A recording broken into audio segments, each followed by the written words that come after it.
Inilansara ng Eastern Police District ang 4th EPD Taekwondo Summer Sports Program 2026 para sa mga PNP dependents, lalo na sa mga kabataan. Nais ng Eastern Police District na maging makabuluhan ang bakasyon ng mga kabataan ngayong summer season, lalo na ang mga dependents ng ating mga kapulisan sa pamamagitan ng mga sports activities tulad na lamang ng Taekwondo. Kaya't nitong ika-10 ng Abril ay ginanap ang opening ceremony ng nasabing programa na pinasinayaan ni Police Colonel Arthur A. Salida, OIC Chief District Directorial Staff ng EPD.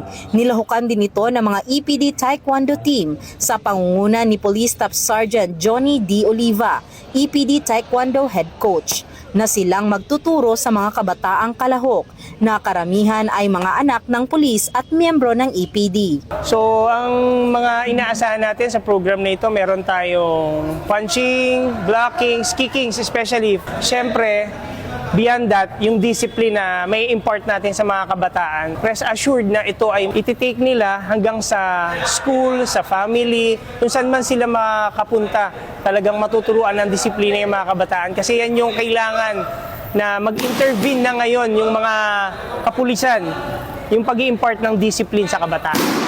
Kitang-kita sa mga mukha ng mga kabataan ang kanilang excitement at saya sa kanilang magiging gawain, at maging ang kanilang mga magulang ay hindi matatawaran ang kasiyahan.